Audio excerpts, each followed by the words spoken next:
Joe Maher, Bedrock Petroleum Consultants. One of the reasons we wanted to talk today was because of the Fin Feather Fur Food Festival, September 21st at the Jefferson County Fairgrounds.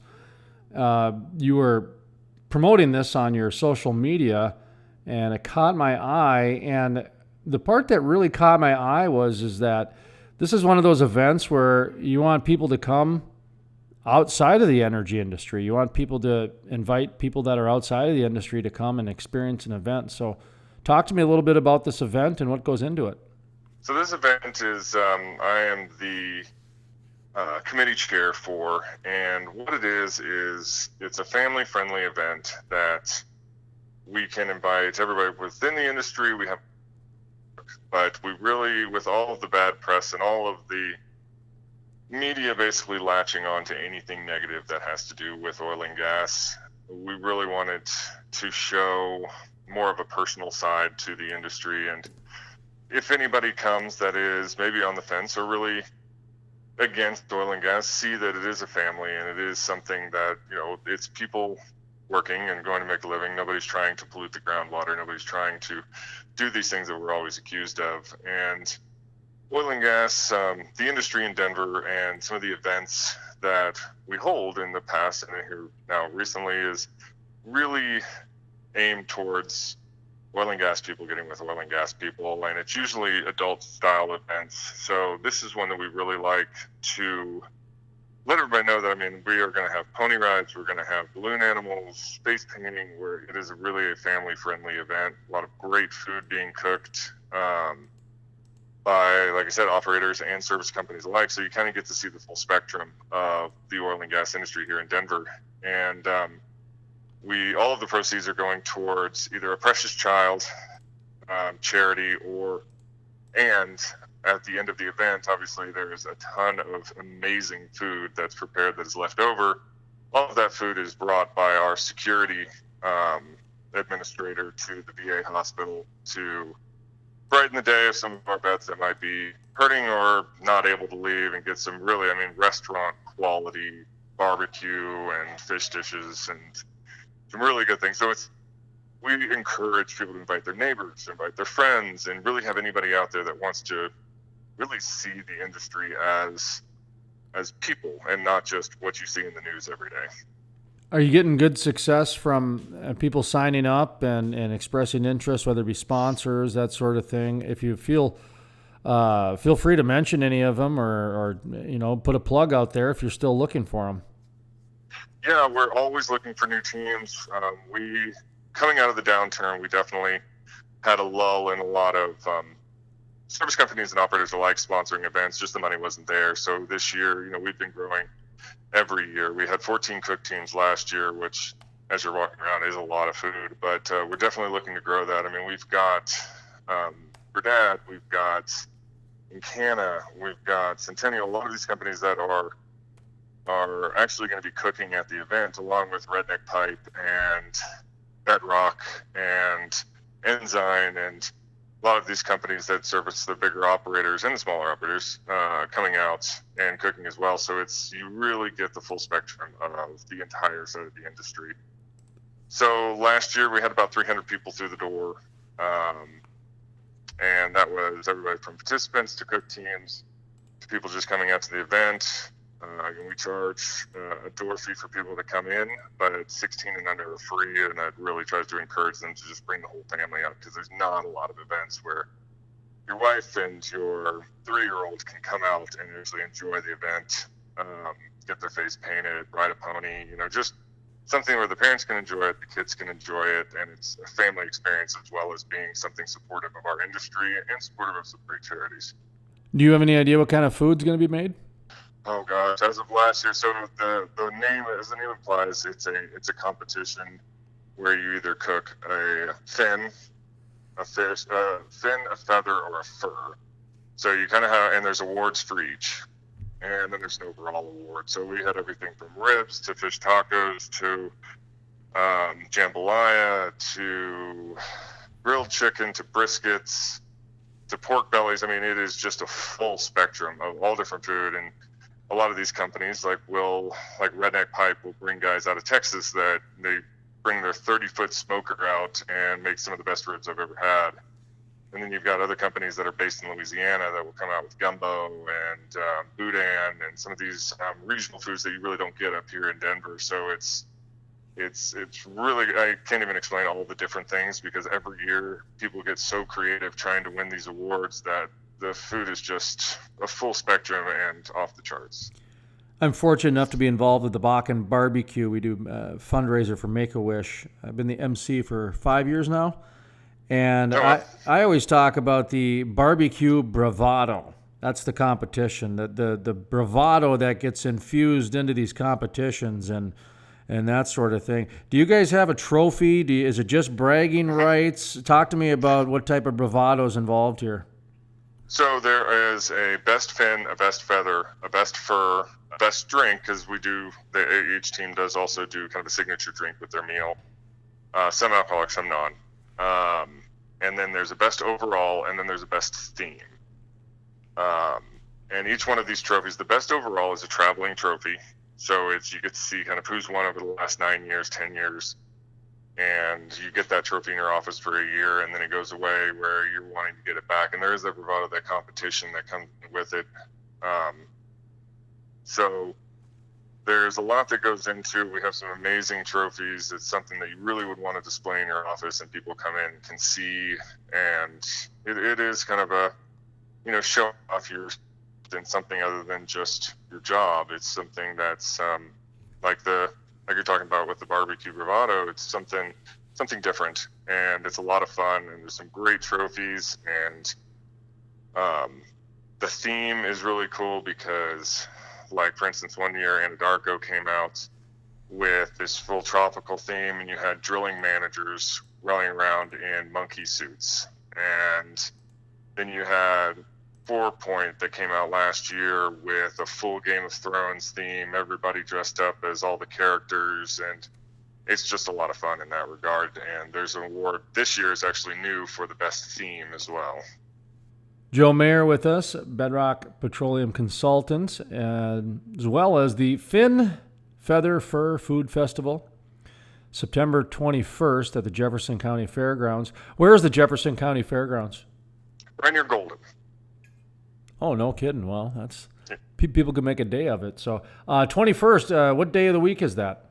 It's a Saturday. So again, great. It's something that, kids aren't in school, you're not at work. It's something that, again, we want to really encourage people to bring their families out. It's a fun event, and it's something that you can do. It's fairly inexpensive, and you eat all day, you drink whatever you would like, and it's just really, really something that could turn a Saturday into a great, great experience.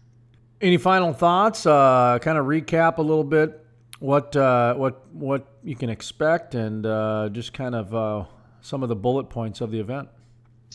Yeah, no, it's going to be a great day where you can bring family out. Like I said, there are pony rides for the littler ones, and face painting, and some amazing food cooked by some amazing people in an amazing industry. And we would encourage people to definitely come out, invite their friends, tell everybody about it, give people who might have a sour perception of our industry to come out and see the real people that are involved in it, and that we're not all evil billionaires and trying to destroy the world. It's all of other families and great people. And I just encourage everybody to come out.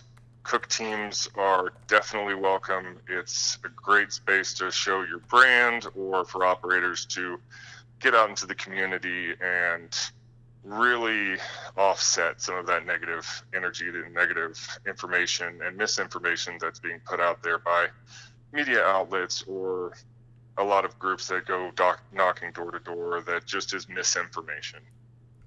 Bedrock Petroleum Consultants. What is it you guys consult? We actually manage drilling, completions, consultants, production. Basically, we help staff for operators for in-field 1099 and W-2 contractors, and then run all of their payments and payroll and invoicing through us. A lot of the connecting, so to speak? the connecting, and then all of the compliance and insurance and pretty much everything they need to be on location for major operators. What goes into drilling supervisors, for example? Mm-hmm. How does that, if somebody's in the Bakken and they want to get to the DJ, is that what you do? You connect them there and just kind of show them where the latest place is? Or is it like a headhunting type thing when it comes to, I'm just throwing drilling supervisor out there as a example, because those are often in demand. Yeah, so basically what we do is twofold. So on the operator side, I'm going into the Anadarkos, or I guess the Oxys, BPs, and such, and seeing what they need as far as on-site consultants, drilling or completions or production or facilities, and seeing what they need and what skill set they need, and how much they're willing to pay and where the location is, and so on and so forth. And I go through my resumes and my contacts of whom I know is looking to either make a change or rig has dropped, so they're looking for new opportunities.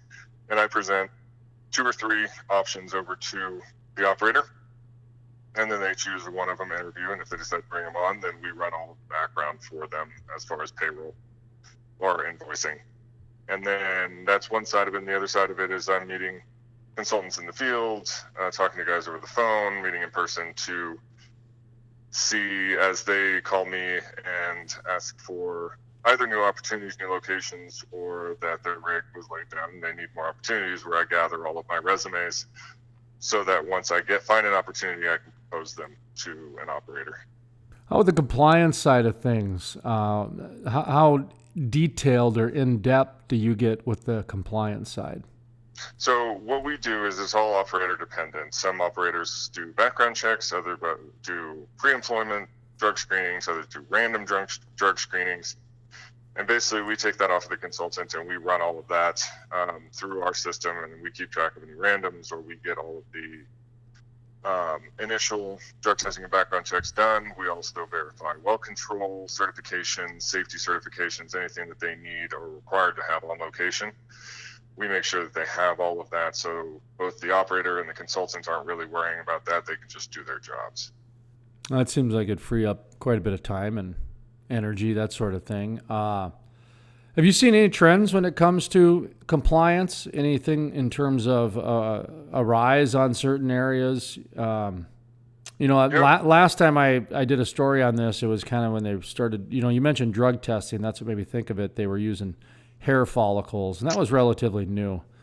Anything like that, I see some of that occasionally. It's pretty rare. It's usually like the Chesapeakes of the world that utilize third-party safety companies like TAPFIN or ASAP or DISA, that those companies kind of push the operator into using some of them more extreme cases. Usually it's just a urinalysis or a blood test to determine those things.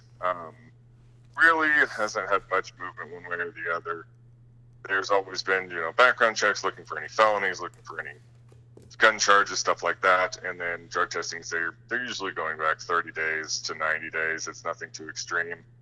Also have other operators that don't really do much background. We, as a company, will do background checks on people just because they are representing our company. But if the operator doesn't require it, we don't provide that information to the operator. That's all confidential within Bedrock. You mentioned out in the field. What are some of the things out in the field that you're doing out there? I mean, you're actually physically going out to the location, right? Yeah, meeting with guys that are sitting locations and just talking with them to see, if they're happy where they're at, if they're happy with the company that's representing them, and seeing if I can help in any way, or just basically introducing myself to people if they're ever in any need of my services. They can have my contact information. How far do you go? You're out of Denver. I mean, do you go all the way to Grand Junction, up to Wyoming, down to New Mexico, or just around the area? North Dakota to New Mexico. Oh, up to North Dakota even, huh? Yep. Boy, I tell you, what's going on in Denver these days? There's a lot of brouhaha when it comes to the oil and gas activity, from, you can say, Whiting's recent announcement to laying off a third of the people, to the governor coming out and saying the war on oil and gas creating uncertainty in the market, to Weld County stepping up and trying to take charge of these new regulations. Just kind of a boots on the ground with your everyday activities that you're observing out there in the energy world when it comes to Colorado. There was definitely a big scare when some of that legislation was coming through, especially the first bill that came through that was shot down, and then, of course, with the Senate bill that came through, that 181 that actually made it through.